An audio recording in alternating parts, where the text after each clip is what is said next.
ಕಾಲ ಬಹಳ ವಿಚಿತ್ರವಾಗಿ ಸಾಗ್ತಾ ಇದೆ. ಯಾರು ಯಾರ ಬಗ್ಗೆ ಬೇಕಿದ್ದರೂ ಏನನ್ನಾದರೂ ಸುಲಭವಾಗಿ ಆಡಿಬಿಡಬಹುದು, ಅದರಲ್ಲೇನೂ ತಪ್ಪೇ ಇಲ್ಲ ಅನ್ನುವ ತರಹದಲ್ಲಿ ಕಾಲ ಸಾಗ್ತಾ ಇದೆ.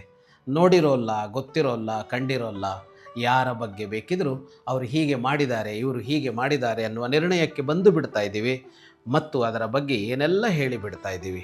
ಮನುಷ್ಯನೇ ಸೃಷ್ಟಿಸಿಕೊಂಡ ಎಲ್ಲ ವ್ಯವಸ್ಥೆಯನ್ನು ಮೀರಿ ಗಾಳಿ ಸುದ್ದಿಗಳಿಗೆ ಕಿವಿಗೊಟ್ಟು ಯಾರ ಬದುಕನ್ನು ಬೇಕಿದ್ದರೂ ಸುಳ್ಳುಗಳ ಸರಮಾಲೆಯಲ್ಲಿ ಕಟ್ಟಿ ಹಾಕಿ ಬಿಡ್ತಾ ಇದ್ದೀವಿ. ರಾಮಾಯಣ ಒಂದು ಮಾತು ಹೇಳುತ್ತೆ, ಶತಮಶ್ವಾಂಧೃತೆ ಹಂತಿ ಸಹಸ್ರಂತು ಗವಾಂಧೃತೆ ಆತ್ಮಾನಂ ಸ್ವಜನಂ ಹಂತಿ ಪುರುಷಾಂಧೃತೆ. ಇದು ಲಕ್ಷ್ಮಣ ಹೇಳುವ ಮಾತು. ಒಂದು ಕುದುರೆಯ ವಿಷಯದಲ್ಲಿ ಸುಳ್ಳು ಹೇಳಿದರೆ, ಒಂದು ಕುದುರೆಯ ವಿಷಯದಲ್ಲಿ ಸುಳ್ಳು ಹೇಳಿದರೆ 100 ಕುದುರೆಯನ್ನು ಕೊಂದ ಪಾಪ ಅಂತೆ. ಒಂದು ಗೋವಿನ ವಿಷಯದಲ್ಲಿ ಸುಳ್ಳು ಹೇಳಿದರೆ 1000 ಗೋವನ್ನು ಕೊಂದಂತೆ ಅಂತೆ. ಹಾಗೆಯೇ ಒಬ್ಬ ಮನುಷ್ಯನ ಕುರಿತಾಗಿ ಮಿಥ್ಯಾಪವಾದ ಮಾಡಿದರೆ, ಸುಳ್ಳು ಹೇಳಿದರೆ ತನ್ನನ್ನು ತಾನು ಕೊಂದುಕೊಂಡಂತೆ, ತನ್ನ ಬಂಧುಗಳನ್ನೂ ಕೊಂದುಕೊಂಡಂತೆ. ಅಂದರೆ ಆತ್ಮಹತ್ಯೆಯೂ ಹೌದು ಮತ್ತು ಅದು ಸ್ವಜನನಾಶವೂ ಹೌದು, ಬಂಧು ಹತ್ಯೆಯೂ ಹೌದು ಅಂತ ಹೇಳ್ತಾನೆ.